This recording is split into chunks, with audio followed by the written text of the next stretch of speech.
موسى اهو يا جدعان، ربنا كرمه وجاب نوته. الحمد لله. جاب نوته بينزل علينا 2 دينار. جاب نوته وقاعدين قدام الورشه. ما شاء الله. بصوا يا جماعه، الغربه بالذات بتوع كفر الشيخ هم احسن ناس تعمل فلوس. اهو جايب ازازه مش جوه، بيعمل سندوتش مش الصبح وفي الغداء، وبالليل بيجيب زبدايه وهو مروح اهو. ما شاء الله. بصوا يا جماعه النوته ما شاء الله. محمد صباح الخير.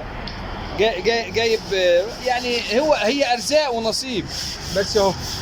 ده من كفر الشيخ يا جماعه. ده منين من كفر الشيخ؟ منين؟ من بلد الرجاله. عشان نروح له ان شاء الله زياره. اللي يروح الرجاله. ما هي بلد الرجاله. بلد الرجاله. بس انا بقول لكم يا جدعان، بتوع كفر الشيخ هم بتوع كفر الشيخ دايما ما شاء الله يعني عليهم. بص محافظين على نفسهم. بص وايه بقى، جايب كرسي وقاعد ازاي. بصوا والله لو صاحب الورشه ما يقعد القعده دي.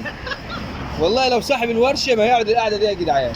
يعني هنقول ايه؟ بلد الرجاله. نفسي ربنا يرزقنا ربع الرزق اللي بيجي له اهو. والحمد لله. بس بصوا اهو موسى كراسي. كان طلع عليه اشاعه اللي هو موسى كراسي ساب الاردن وجالنا ليبيا هنا علشان خاطر عرف ان ليبيا فيها كراسي.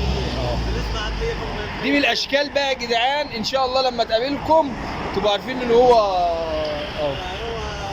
حسبنا الله ونعم الوكيل في المحافظه بتاعتنا. نفر هذا خنبنا عم محمد. لا مستحيل صح؟ مستحيل. لا والله يا عم محمد مالك عليا حلفان.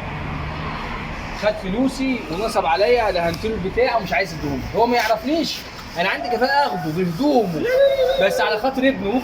والله ما تعرفني، بس عشان خاطر عم محمد انا بشاهد الناس عشان لو حصل لي حاجه. ليه عنده 30 دينار. ليه يا عم؟ ده انا 20 دينار، حتى 20 دينار. والله ليه عنده 30 دينار. ليه عنده 50 دينار ما جابهاش.